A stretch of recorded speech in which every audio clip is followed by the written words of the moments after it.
When we talk about the origins of the 12 tribes of Israel, we're diving into a deeply symbolic and essential chapter of biblical history. Jacob, later renamed Israel after wrestling with an angel, became the patriarch of an entire nation by fathering 12 sons. Each of these sons represented not just a lineage, but an identity, a divine promise for the future. Think about it, being the starting point for something so vast and meaningful that it would span centuries. Isn't it fascinating how something so personal, like the dynamics of a family, can carry universal implications? Take Reuben, the eldest, for instance. His story is full of ups and downs. Despite being first in line for succession, impulsive, decisions cost him his privilege. This teaches us about the importance of choices and how even those in prominent positions must be guided by divine wisdom. How many times in your life have you felt like Reuben, carrying the weight of your decisions? This is where the Bible steps in as a practical guide, helping us reflect on our actions. Then there's Levi, whose descendants stood out for something unique: the priesthood. The tribe of Levi didn't receive land but was entrusted with the responsibility of caring for the temple and leading the people spiritually. This reminds us that value isn't always tied to material possessions. In today's world, this could be seen as finding your calling beyond societal expectations. So, have you thought about what gifts you have that could serve a greater purpose? Judah, probably the most well-known of Israel's sons, is especially significant because it's the tribe from which the Messiah, Jesus Christ, would come. That fact alone elevates the tribe's role in the biblical narrative. Isn't it amazing to think that something so monumental could emerge from a family full of conflict? This shows us how God works even through imperfections. Are we allowing him to work in the challenging areas of our lives? And then there's Joseph, whose portion was divided between his two sons, Ephraim and Manasseh. This division not only added complexity, but also reinforced the idea of multiplication and expansion. God promised Abraham that his descendants would be as numerous as the stars in the sky, and here we see that promise unfolding. Today, when we look at our own families or communities, how can we be agents of multiplication, not just in numbers, but in values and impact? Let's not forget Benjamin, the youngest and often underestimated. His story shows that even those who seem to have less to offer can play vital roles. In life situations, how often do we feel like Benjamin, trying to prove our worth? The Bible encourages us to see our potential, no matter how others perceive us. The symbolism of the 12 tribes is also deeply tied to God's promises. Each tribe had a role, a purpose, and together they formed what would become the chosen people. This mosaic of personalities, talents, and stories reminds us of the importance of diversity. In our own lives and communities, how can we honor this diversity and work together for something greater? Of course, the family dynamics of these tribes were far from perfect. Rivalries, betrayals, and reconciliations were all part of their story. Sound familiar? Maybe it hits close to home. The difference here is how these stories were transformed into eternal lessons, showing us that with God, even the biggest conflicts can be resolved. Isn't it comforting to know he can do the same for us? So, take a moment to reflect. What's your tribe? Not literally, of course, but spiritually speaking. What role do you play in your family, your community, your world? Through the history of these tribes, we see that what truly matters isn't where we start, but the destiny we follow under divine guidance. This introduction to the world of the 12 tribes is just the beginning. As we delve deeper into their history, we'll see how these tribes split, faced challenges, and ultimately carried God's promises for humanity. Let's explore together what happened when these tribes took different paths. The story of the 12 tribes of Israel takes a dramatic turn with the kingdom's division after King Solomon's death. This event kicks off a turbulent period full of conflict and profound lessons. Picture this: a united kingdom, thriving under the leadership of David and Solomon, suddenly torn apart by internal divisions and power struggles. This rupture brought lessons that still resonate today, reminding us of the dangers of disunity and idolatry. It all started when Rehoboam, Solomon's son, took the throne. Instead of following the advice of the elders to lead with wisdom and compassion, he chose oppression and authoritarianism. As a result, the 10 northern tribes, led by Jeroboam, rebelled and formed the Kingdom of Israel, while the Kingdom of Judah in the south remained under Rehoboam's rule with the tribes of Judah and Benjamin. This political division quickly became spiritual, reflecting the broken relationship between the people and God. How often in our own lives do rash decisions and pride lead to divisions that could have been avoided? The northern kingdom, Israel, veered off into idolatry, straying from the divine principles laid out in the Bible. Jeroboam, afraid of losing control over his people, built altars in Bethel and Dan, introducing the worship of golden calves. It's striking how the pursuit of power can corrupt even the noblest intentions. Don't we, in our daily lives, sometimes choose seemingly easy shortcuts that pull us away from the values that truly matter?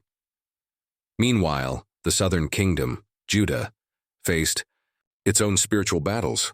Despite having the temple in Jerusalem, where God had promised his presence, many of Judah's kings failed to stay faithful to God's commandments. The lesson here is crystal clear. The place of worship doesn't guarantee a devoted heart. A true connection with God goes beyond appearances. Think about how this applies to your life today. Are you genuinely living your faith, or just putting on a show? This division between the kingdoms had devastating consequences. The northern kingdom, after years of moral and political decline, was conquered by the Assyrians in 722 BC. The fall of Israel wasn't just a military defeat, it was the fulfillment of God's warnings. The dispersion of the northern tribes serves as a powerful reminder of how turning away from God can lead to irreversible consequences. But at the same time, it's a call to hope, because even in dispersion, God's promises remain. It's worth noting that the Bible doesn't just recount these events as history, but also as spiritual lessons. The northern tribes, often referred to as the lost tribes, were scattered among the nations. This makes you wonder, how often do we feel lost, disconnected from our spiritual roots and purpose? Yet God's message is clear. There's always a way back, as long as we're willing to repent and seek his guidance. While the 10 tribes faced dispersion, the kingdom of Judah held on a little longer. However, even Judah wasn't exempt from God's correction. About 150 years after the fall of the northern kingdom, Judah was conquered by the Babylonians, and many were taken into exile in Babylon. This experience, though painful, became a period of refinement and spiritual renewal for God's people. Just as fire refines gold, the exile purified Judah's faith, preparing them for a stronger return. Now think about how this story relates to your life. Are there moments when you feel like you're living in a divided kingdom? Maybe you're dealing with internal conflicts, tough decisions, or even broken relationships. The Bible teaches us that division is never the end of the story. God always offers a path to reconciliation, as long as we're willing to trust him. But there's something even deeper here. The idea that even in dispersion and exile, God doesn't abandon his people.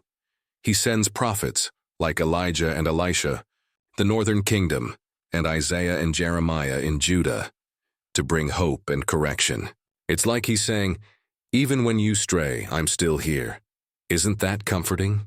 This chapter in the story of Israel's tribes leaves us with an intriguing question. What happened to the lost tribes? Did they disappear forever? Or does God's promise to reunite them still hold true? That's exactly what we'll explore in the next chapter of this fascinating journey. The lost tribes of Israel have always been an intriguing mystery. Ever since the northern kingdom was conquered and its people scattered, countless communities around the world have claimed descent from these tribes. But what does that mean? For us today, these stories aren't just fascinating. They help us see how God's promises continue to echo through the centuries. Let's start with the Beta Israel, also known as Ethiopian Jews. They claim to be descendants of the tribe of Dan, one of the 12 original tribes, despite being geographically and culturally separated from the rest of the Jewish people. The Beta Israel preserved religious traditions deeply rooted in the Bible. That's living proof of how God preserves his people, even in the most unexpected places. Imagine living in an environment where your spiritual identity is constantly challenged. The strength they've shown to keep their faith alive is incredible. And what about us? Are we as committed to our faith as they are? Another fascinating example is the Bene Israel, a Jewish community in India. They believe they're descendants of the tribe of Ephraim, one of Joseph's sons. Their customs, though influenced by Indian traditions, clearly reflect Jewish practices, like observing the Sabbath. It's amazing to think about how faith can cross oceans and survive for generations. You might be wondering, what does this have to do with me? Well, think about how you hold on to your own traditions and values, even when surrounded by opposing influences. Are you preserving your roots? But the claims don't stop there. Take the Pashtuns, an ethnic group from Afghanistan and Pakistan, who believe they descend from the tribes of Ephraim and Manasseh. While many of them are now Muslim, their ancient traditions and legends point to a connection with Israel. Some scholars note similarities between Pashtun customs and biblical practices. For example, their rituals of hospitality and celebrations resemble Jewish festivals. This makes us reflect on how stories and identities can be passed down, even when the original faith or culture evolves over time. And what about the Igbo people of Nigeria? This community traces its origins to the tribes of Gad and Zebulun. Their faith and practices include observing dietary laws similar to those in the Torah, circumcision on the 8th day, and other biblical customs. It's thrilling to see how these parallels connect different parts of the world to a single spiritual narrative. Maybe you've felt isolated in your faith or convictions before, but the story of the Igbo reminds us that our beliefs can tie us to something greater, even when surrounded by differences. Then there's the Lemba, a group found in Zimbabwe and South Africa. They believe they're descendants of the tribe of Levi, the priests of Israel. Genetic studies have even confirmed that many Lemba men carry a genetic marker linked to the Kohanim, the Jewish priestly lineage. Think about that. Science and faith coming together to tell a story that spans millennia. It's a powerful reminder that God's promises are real and tangible. Are we living with the same conviction that our actions can have eternal impact? These stories are more than just interesting trivia. They're evidence of how God keeps his promises. He told Abraham that his descendants would be as numerous as the stars in the sky, and these communities reflect that promise, even scattered. Across the globe, they've held on to an unbreakable connection with their spiritual heritage. And what about you? How are you nurturing and protecting your own connection with God and your spiritual roots? There's also a lesson about diversity here. Each of these groups lives in a unique cultural context, yet they all share a common heritage. This teaches us that even in our differences, we're called to be part of something bigger. Are we truly valuing diversity in our communities and recognizing how it enriches our spiritual experience? It's incredible to think about how these groups have maintained their faith through centuries of dispersion. For them, the Bible wasn't just a book, it was an anchor, a constant reminder of who they were and where they came from. Maybe now is the perfect time for you to reconnect with the scriptures and rediscover how they can guide your life. How about starting with a passage a day, reflecting on how it applies to your journey? Now, as we look at these communities and their claims, an inevitable question arises. If these scattered tribes have held on to their identity, what role will they play in God's future plans? That's exactly what we'll dive into next, exploring the prophecies that speak about the future of Israel's tribes. When we talk about the 12 tribes of Israel, we're not just looking at the past. We're connecting to a prophetic future that transcends generations. From the pages of Ezekiel to the book of Revelation, the Bible makes it clear that these tribes didn't just vanish into history. They play an essential role in God's ultimate plan for humanity. It's like each tribe is a piece of a divine puzzle, waiting for the moment to fit perfectly into place. One of the most striking texts on this subject is Ezekiel 37, where God shows the prophet the famous valley of dry bones. At first glance, it seemed impossible for those lifeless bones to live again. But with God's breath, They rose as a mighty army. This is a powerful symbol of Israel's restoration, including the lost tribes. Now, think about your own life. Are there areas that feel like dry bones? Remember, God has the power to bring life where there seems to be no hope. Why not start praying over those areas today? Isaiah 11:12 reinforces this idea, saying that God will raise a banner for the nations and gather the scattered people of Israel. This prophecy isn't just about physical restoration, but spiritual as well. It points to a time when all nations will recognize God's sovereignty. It's a reminder that even in moments of dispersion and disconnection, there's a bigger plan at work. Maybe you feel scattered in your faith or relationships. Is it time to seek that reconnection with God and those around you? In the book of Revelation, the significance of the tribes reaches its climax. Revelation 7 describes the vision of the 144,000 sealed, 12,000 from each tribe. These numbers aren't just symbolic. They represent the perfection and completeness of God's plan. The tribes, once divided and scattered, are now reunited, playing a crucial role in the final chapters of human history. Imagine the impact of knowing that God not only remembers each tribe, but also has a specific purpose for them. Have you ever thought that He has a unique purpose for you too? The story of the tribes also teaches us about God's faithfulness.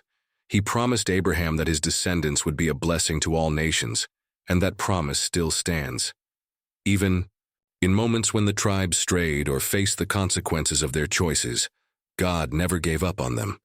That's a powerful reminder that no matter how far we might feel from Him, God never abandons us. How can you respond to His faithfulness in your own life? These prophecies also have practical implications for our modern world. As more people around the globe claim descent from the lost tribes, it raises questions about how these connections shape our understanding of identity and purpose. The Bible calls us to look beyond our differences and recognize that we're all part of something greater. How can you live this out in your community, promoting unity and reconciliation? Another fascinating point is how these prophecies challenge our perception of time. To God, 1,000 years are like a day. This means that while we wait for the fulfillment of His promises, He's already working behind the scenes. It's a reminder that patience and faith are essential. Maybe you're waiting for something in your life right now. Can you trust that God is at work, even if you don't see immediate results? And then there's the idea that these prophecies aren't just about the tribes, they're about all of humanity. In Romans 11, Paul talks about how the Gentiles have been grafted into the olive tree of Israel, showing that God's plan includes everyone. This challenges us to ask, how are we living out our faith in a way that's inclusive and welcoming? What steps can we take to reflect God's love and justice in the world around us? Finally, these promises give us a vision of hope. The restoration of the tribes is a reminder that God is in control, even in the most chaotic moments of history. It's like He's saying, I know what I'm doing. Trust me. And maybe that's exactly what you need to hear today. God knows what He's doing in your life, even if things feel confusing right now. As we wrap up this journey through the prophecies of the 12 tribes, one big question remains. What do these promises mean for you personally? How do they shape your worldview and your relationship with God? They leave us with much to reflect on about the lasting impact of these tribes on our story and the world's story. Now that you've dived into the fascinating story of the 12 tribes of Israel and the prophecies surrounding them, it's hard not to wonder, how can these truths transform your life? The lost tribes aren't just about the past. They symbolize a future of hope, restoration, and purpose. And the same God who guided these tribes through the centuries is the same God guiding your life today. Think about it. If God can gather scattered people, keep His promises over millennia, and use the most unlikely circumstances to fulfill His plans, what could He do in your life? Maybe you're facing challenges that feel overwhelming, or you're feeling disconnected from your faith, your family, or even yourself. Why not start reconnecting those areas right now? It could be through a moment of prayer, diving into the Bible, or even having an honest conversation with someone you trust. What if you could apply the lessons from the tribes of Israel to your daily life? How about starting by living out the purpose God has placed in you? Maybe it's time to reflect on the promises you've been neglecting, or the areas in your life that need restoration. The Bible is packed with examples of how God can take the most chaotic situations and turn them into something beautiful and meaningful. Now, I want to challenge you to go further. Think about the people around you who also need to hear this message of hope and purpose. You could be the one to help them find their way back to God.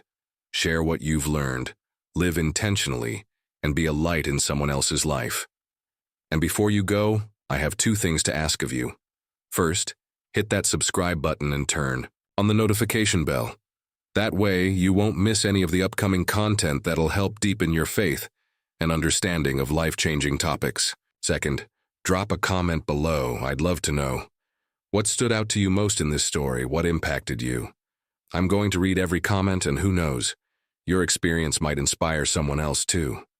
Remember, this story isn't over. It's still being written. And now the next chapter depends on how you're going to apply all this to your life. See you in the next videos.